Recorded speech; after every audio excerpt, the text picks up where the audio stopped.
신약성경 요한계시록 1장 9절 말씀부터 20절까지 한 목소리로 읽어보겠습니다. 9절입니다. 시작. 나 요한은 너희 형제요 예수의 환난과 나라와 참음에 동참하는 자라. 하나님의 말씀과 예수를 증언하였으므로 말미암아 반모라 하는 섬에 있었더니 주의 날에 내가 성령의 감동이 되어 내 뒤에서 나팔 소리 같은 큰 음성을 들으니 이르되 내가 보는 것을 두루마리에 서서 에베소, 서모나, 버가모, 두아디라, 사대, 빌라델비아, 라오디게아 등 7교회에 보내기라 하시기로 몸을 돌이켜 나에게 말한 음성을 알아보려고 돌이킬 때에 7 금촛대를 보았는데 촛대 사이에 인자 같은 이가 발에 끌리는 옷을 입고 가슴에 금띠를 띠고 그의 머리와 털이 시기가 흰 양털 같고 눈 같으며 그의 눈은 불꽃 같고 그의 발은 풀무불에 단련한 빛난 주석 같고 그의 음성은 많은 물소리와 같으며 그의 오른손에 7별이 있고 그의 입에서 좌우에 날선 검이 나오고 그의 얼굴은 해가 힘있게 비치는 것 같더라. 내가 볼 때에 그의 발라의 앞에 엎드려 저 죽은 자같이 되매 그가 오른손을 내게 얹고 이르시되 두려워하지 말라. 나는 처음이요 마지막이니 곧 살아있는 자라. 내가 전에 죽었노라. 볼지어다 이제 세세토록 살아있어 사망과 음부의 열쇠를 가졌노니 그러므로 내가 본 것과 지금 있는 일과 장차 될 일을 기록하라. 내가 본 것은 내 오른손에 7별의 비밀과 또 7 금촛대라. 7별은 7교회의 사자요 7 촛대는 7 교회니라. 아멘. 잠시 기도합니다. 하나님, 오늘 주님의 귀한 말씀을 봅니다. 그리고 이 말씀 속에 우리가 하나님의 귀한 교훈, 주의 음성을 듣길 원합니다. 성령께서 친히 이 한 시간 역사해 주셔서 이 말씀이 단순히 성경책 속에 기록되어진 말씀이 아니라 여전히 우리의 마음 속에 있던 우리의 삶 속에 살아 움직이는 말씀으로 우리의 마음에 들려지는 은혜의 시간 되게 하여 주옵소서. 열린 마음으로 이 말씀을 우리의 마음으로 진정으로 받아들이고 아멘으로 마음속에 화답할 수 있는 그런 저희들 되게 하여 주옵소서. 감사를 드리오며 예수님 이름으로 기도하옵나이다. 아멘. 요한계시록입니다. 여러분이 생각하는 예수님의 모습은 어떤 모습이에요? 만약 여러분에게 예수님이 딱 나타나신다라고 그렇게 여러분 생각하시면 어떤 모습의 예수님이 여러분에게 나타날까요? 우리 흔히 생각하는 예수님에게 되어지면 아주 인자하시고 사랑이 넘치는 그런 모습으로 우리에게 우리 흔히 아마 우리가 생각하는 예수님의 모습은 아마 그렇지 않을까라는 그런 생각을 해보게 되어지는데요.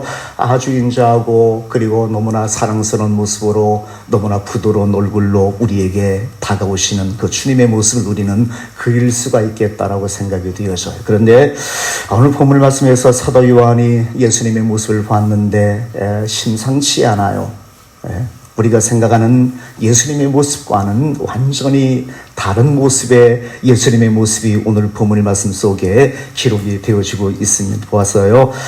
13절 말씀 보시면 촛대 사이에 인자 같은 이가 발에 끌리는 옷을 입고 가슴에 금띠를 띠고 그의 머리와 털이 희기가 양털 같고 눈 같으며 그의 눈은 불꽃 같고 그 발은 풀무풀에 단련한 빛난 주석 같고 그의 음성은 많은 물소리 같으며 그의 오른손에는 7별이 있고 그 입에는 좌우에 날선 검이 나오고 그 얼굴은 해같이 힘있게 비치는 것 같더라라고 그렇게 말씀하십니다. 무시무시한 그런 모습으로 예수님의 모습이 딱 나타났어요. 그러니까 사도 요한이 이 무시무시한 예수님의 모습에 그냥 있을 수 있겠어요. 그래서 17절 보시면 내가 볼 때에 그의 발 앞에 엎드려져 죽은 자 같이 되었다라고 그렇게 말씀하십니다. 우리는 그렇지 않겠어요? 이런 모습으로 주님이 우리에게 나타나신다라면 우리도 똑같은 그런 상황이 되지 않겠나라는 그런 말씀을 여러분에게 한번 드리고 싶습니다. 오늘 본문 말씀에 설교 제목을 왕 중의 왕이다라고 이렇게 정했습니다. 왕 중의 왕.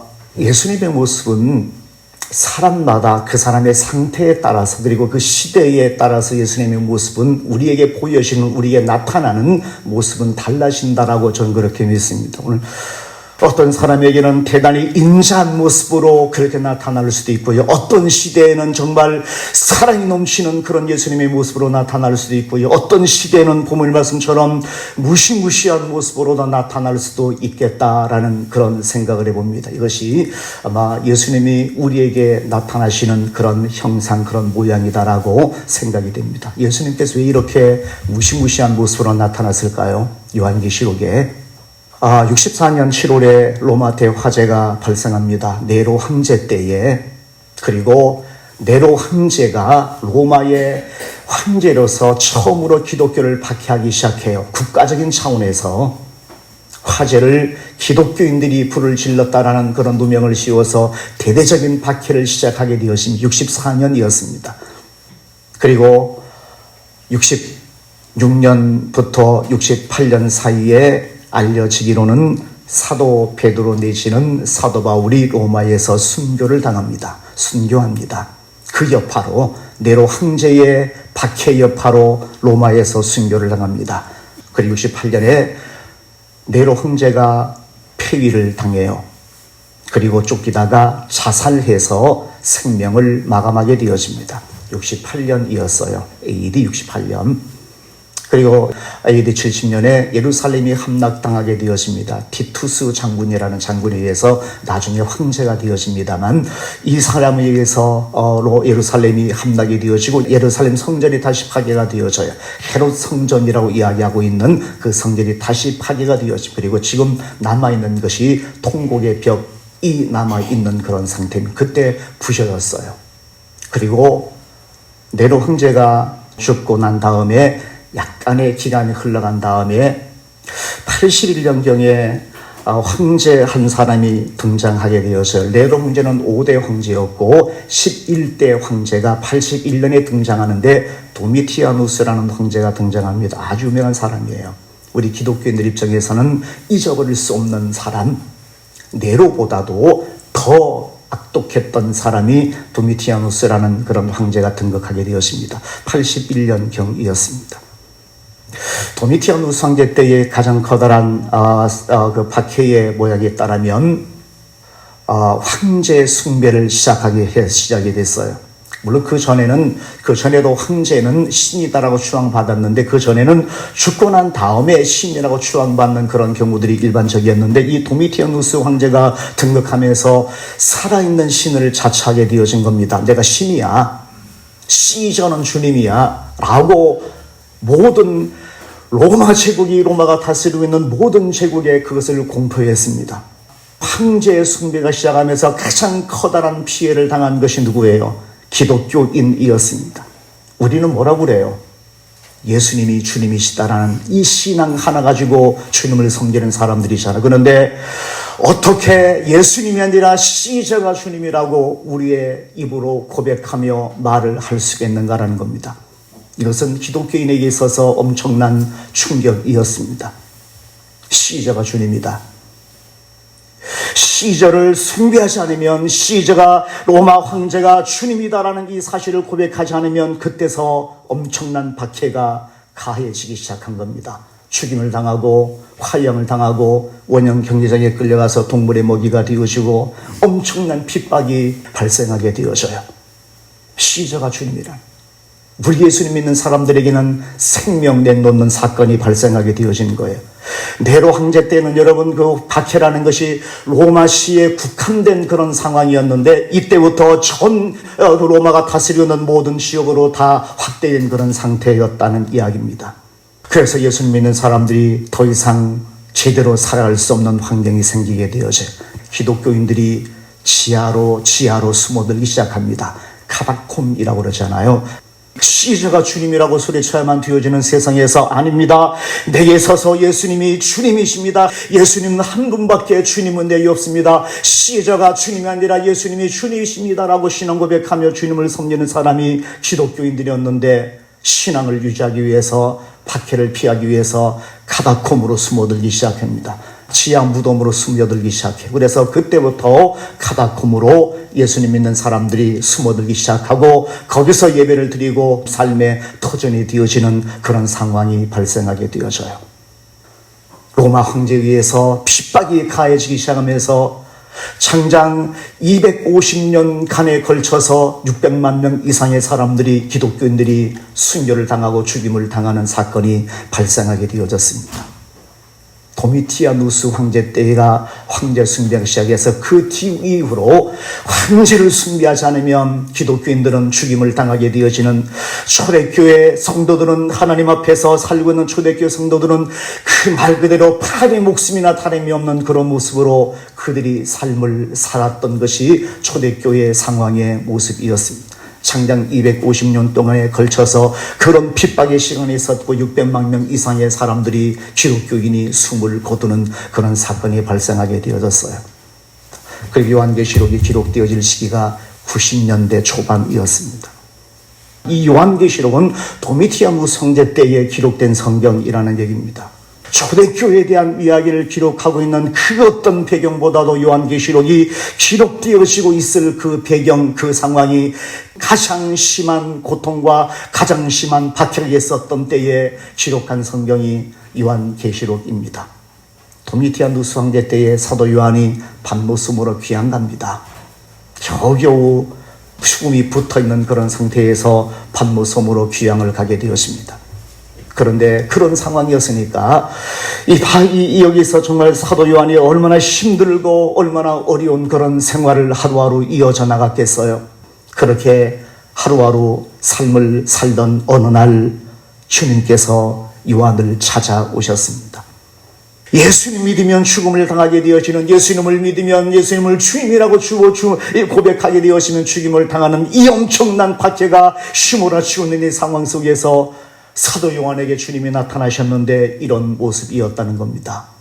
좀 이해가 되잖아요. 왜 예수님께서 이런 모습으로, 이 엄청난 모습으로, 어쩌면 무시한 모습으로 나타나셨을까? 이해가 되잖아요. 그런 상황이었다는 얘기입니다. 그러면서 예수님께서 하신 말씀이 내가 살아있다라고 말씀하십니다. 내가 살아있어. 지금도 살아있지만 영원토록 나는 살아있어라고 그렇게 이야기합니다. 이 당시 요한계시록 기록되어질 이 초대교회 교인들 당시에 그들이 기도하는 그 기도가 뭐였겠어요? 하나님 왜 이렇게 보호만 계신가요? 하나님, 우리가 주님 때문에 얼마나 힘들고 얼마나 어려운 상황 속에 처해 있는지, 하루에도 수많은 사람이 주님을 믿는다는 것 때문에 죽임을 당하고 순교를 당하는 이 상황 속에서 이런 어려운 상황이 계속되어지고 있는데 하나님 과연 살아계신가요? 하나님 살아계시다면 어떻게 이런 상황이 우리에게 있으며 하나님 어떻게 이런 상황을 보고만 계신가요? 라고 하나님 앞에 기도하는 것이 이 당시 성도들의 기도 내용이 아니었겠어요? 하나님 살아계시다면 어떻게 이런 일이 일어날 수 있어요? 하나님 살아계시다면 어떻게 저 사람들 우리를 죽이고요, 이렇게 엄청난 박해 속에 우리가 살고 있는데 어떻게 하나님 그냥 방관자처럼 보고만 있을 수가 있겠어요? 라는 피 맺힌 기도를 하나님 앞에 드리고 있었던 것이 이 당시 성도들의 모습이 아니었겠는가 하는, 하나님 살아계세요. 하나님 살아계시다면 어떻게 이런 일이 일어날 수가 있어요? 라고 소리쳤던 이 상황의 초대교회 성도들, 주님께서 그들에게 나타나서 하시는 말씀이 아니야, 나 살아있어. 과거에도 살았고 지금도 살아있으니 그리고 영원토록 나는 살아있어. 사망과 음부의 열쇠를 내가 가지고 있어 라고 요한에게 말씀하고 있습니다. 내가 살아있다.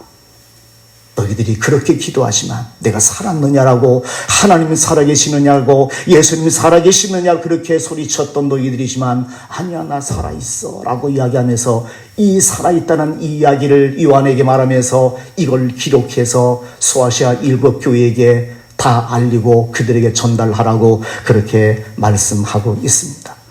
그때 요한에게 나타났던 주님의 모습 한 가지만 이 시간 여러분에게 한번 말씀을 드리고요, 한번 은혜를 나누고 싶습니다.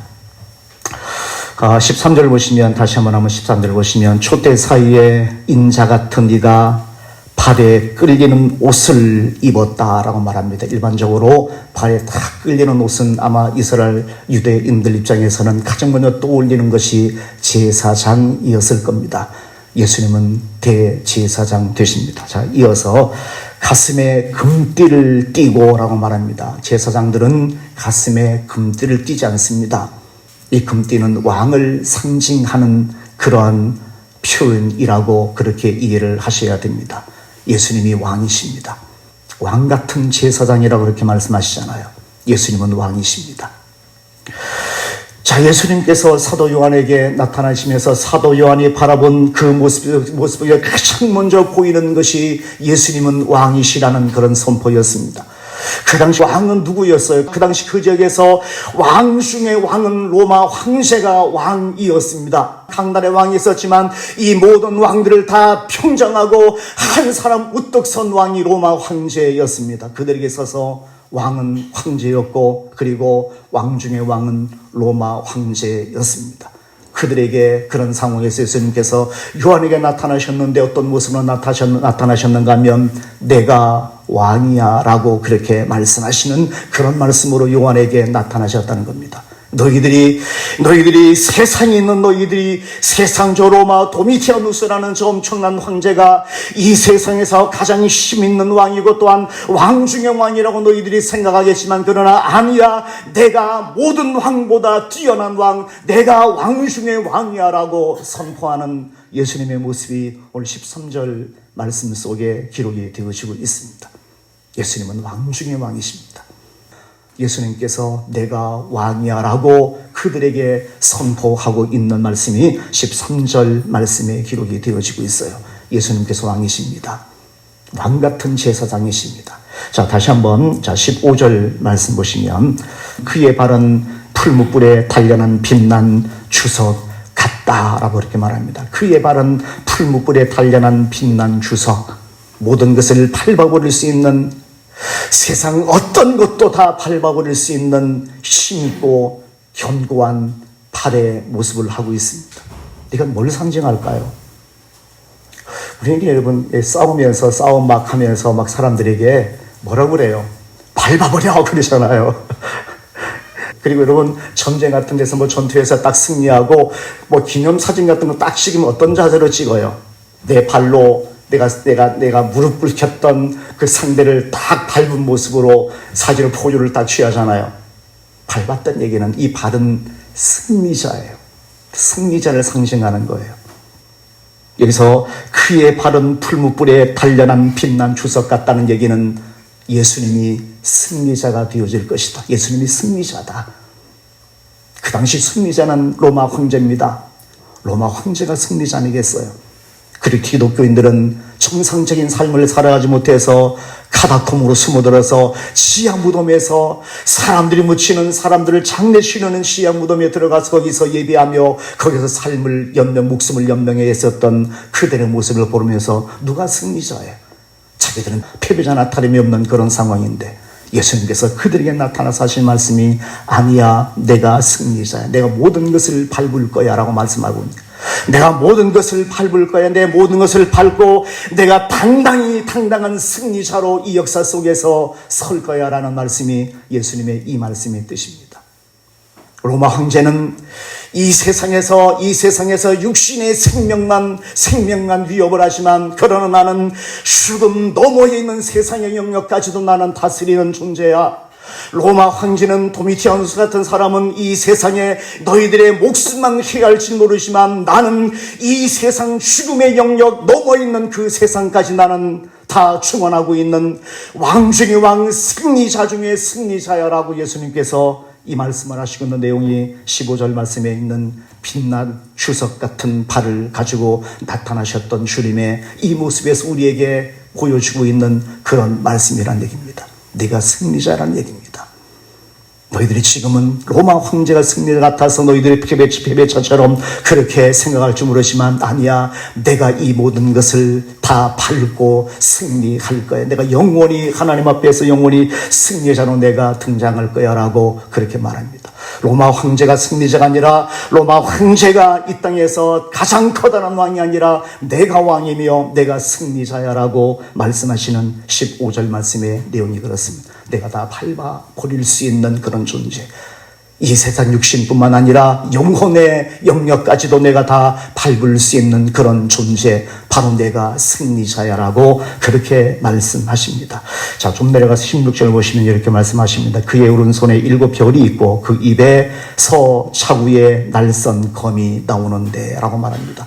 날선 검 하게 되었으면 말씀이라고 생각하는 그런 그 경우가 많은데 19장 15절 말씀 보시면 이렇게 말씀하십니다. 그의 입에서 예리한 검이 나오니 그것으로 만국을 치겠고 라고 말합니다. 이 검은 심판의 검입니다. 심판주가 되실 것이라는 말씀을 이 말씀을 통해서 우리에게 해주고 있는 겁니다. 내가 심판하는 존재야. 내가 심판하는 존재야. 왕 중의 왕이시라는 얘기입니다. 예수님께서 왕 중의 왕이시라고 이렇게 말씀하고 있는 그런 내용이 이 말씀 속에 기록이 되어지고 있어요. 그 당시에는 로마 황제가 왕이었고 로마 황제가 승리자였고 로마 황제가 심판자였다라고 사람들이 생각했었던 그때에 예수님께서 아니야, 내가 세상의 심판자야 라고 그렇게 말씀하시고 있는 것을 보게 되었습니다. 여러분, 그때로부터 시간 많이 흘렀습니다. 2024년 됐습니다. 로마 황제는 네로는 세상을 떠났고요. 폐유가 돼서 원론에 의해서 추방이 되어서 그리고 끝내는 도망다니다가 자살했었고요. 도미티아누스 같은 사람은 부하에게 살해당하는 그런 모습으로 그의 인생의 마지막을 그렇게 끝냈고요. 그 찬란했었던 그 영광스러운 로마는 역사 속의 한 페이지로 사라져버린 지 오래가 되었습니다. 그러나 여전히 주님은 살아계십니다. 여전히 하나님의 거룩한 나라는 지금도 그때보다도 엄청난 확정력을 가지고 온 세상을 다 지배하고 있는 그런 상황이 됐습니다. 모든 것이 사라졌지만 힘 있는 황제도 사라지고요, 힘 있는 나라도 다 사라졌지만 그 당시에 그렇게 위세당당하던 모든 사람들이 다 사라졌지만 예수님만큼은 지금도 영원히, 그리고 지금도 살아계시고 앞으로도 영원히 살아계실 거라고 말씀하십니다. 그리고 주님은 이 온 세상을, 어쩌면은 주님의 이름으로 온 세상을 뒤덮고 있는 상황이 지금 현재의 우리의 상황인 것을 보게 되었습니다. 내가 사망과 음부의 열쇠를 가진 존재다라고 그때 말씀하셨습니다. 그리고 지금 오늘 우리의 시대에 주님은 이 세상에 넘쳐나고 있습니다. 그 모든 것들은 사라지지만 그 악명 높았던 네로도 사라지고 도미티아누스라는 이 요한계시록에 기록되어질 그 악명 높았던 황제도 사라지고 그 위세에 당당했던 로마도 사라졌지만 예수님의 이름은 영원합니다. 예수님은 살아계시기 때문입니다. 요한계시록의 가장 중요한 그 이야기가 뭔지 아십니까? 주님 살아계시다. 주님이 승리자다. 그리고 두 번째는 그 승리자 되시는 주님을 믿는 성도들도, 교회도 승리할 거다 라는 말씀이 요한계시록의 가장 중요한 내용입니다. 요한계시록 여러분 무서운 책 아닙니다. 참 요한계시록은 너무나 무서운 책이야 라고 이렇게 우리가 생각할지 모르지만 사도 요한, 그리고 이때 사도 요한의 편지를 들고 있었던 소아시아 지방에 있었던 7교회 성도들이 요한계시록을 그들이 받아들고요, 어떤 마음이 들었겠어요? 무서워요. 이렇게 심판하시네, 이런 마음 들었을까? 아니면 하나님 앞에 두 손 들고 찬송하며 감사했을까요? 분명한 거예요. 적어도 초대교회 이 성경을 처음 받아들였던 그들에게는 이건 엄청난 기쁨이었습니다. 감사였고 환희였습니다. 하나님 앞에 찬양할 수 있는 하나님의 능력이었습니다. 자기들은 하나님 앞에 기도할 때에 하나님 과연 살아계신가요? 하나님 살아계시다면 어떻게 우리에게 이렇게 어려운 일을 우리가 겪도록 하시나요? 하나님 살아계신 건 맞아요 라고 그렇게 이야기했지만, 하나님 앞에 기도했지만 그들이 사도 요한에 의해서 기록되어진 요한계시록을 받아들고 읽으면서 하나님 살아계신, 그리고 하나님께서 심판하실 겁니다. 지금은 우리가 피해 우리가 약한 사람처럼 우리가 도망다니는 사람이지만 하나님께서 예수님께서 심판주 되시며 승리자 되실 겁니다. 언젠가는 주석같이 단련된 빛난 주석 같은 발로가 발을 가지고 이 세상을 밟을 것이며 그리고 입에 나오는 날선 검으로 이 세상의 모든 사람들을 악한 모든 사람들을 심판하실 겁니다. 그리고 하나님 여전히 살아계십니다라고 그들이 이 성경을 받아들고요 얼마나 기뻐했을까요?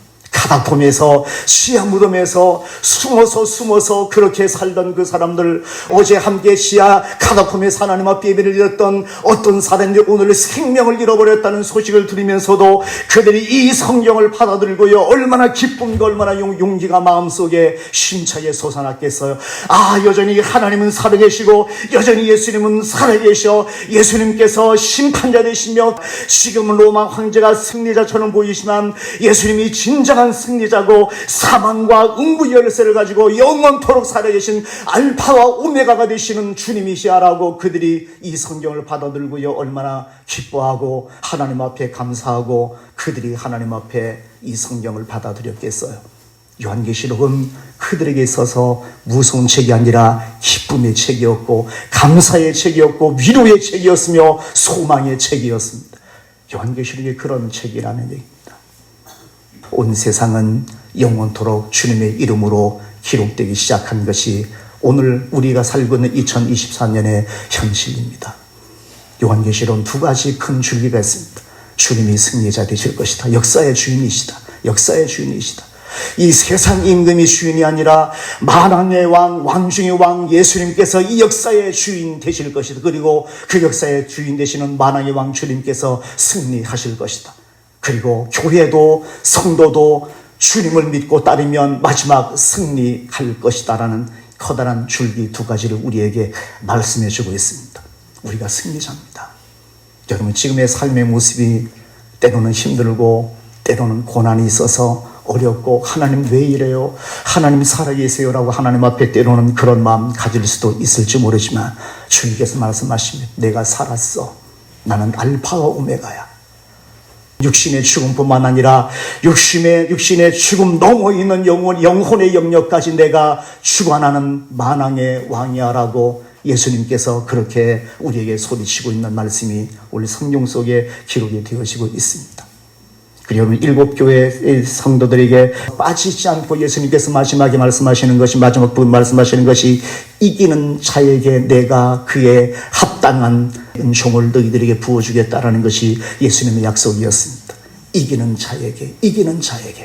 이 어려운 상황, 도미티아누스라는 황제가 이 엄청난 박해를 가하고 황제 숭배라는 엄청난 위협적인 상황에 너희들을 몰아붙일지라도, 그러나 이 상황 속에서 너희들이 생명을 잃어버리는 상황이 생길지라도 이기는 사람에게 내가 그에 합당한 하나님의 나라의 축복을 주실 것이다라는 것이 예수님의 말씀이셨습니다. 이겨라는 얘기입니다. 이겨라는 얘기입니다. 오늘 우리가 삶을 살아가면 우리도 마찬가지입니다. 초대교회처럼 이들처럼 이런 상황은 아니어도 우리도 이겨야 됩니다.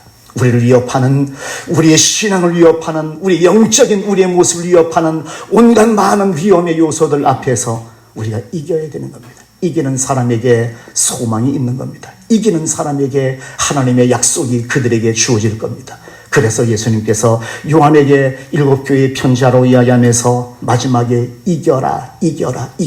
불복하지 말고, 이 어려운 상황 속에서 무릎 꿇지 말고 이겨라. 내가 승리한 것처럼 너희들도 승리할 것이다라고 그렇게 말씀하시는 겁니다.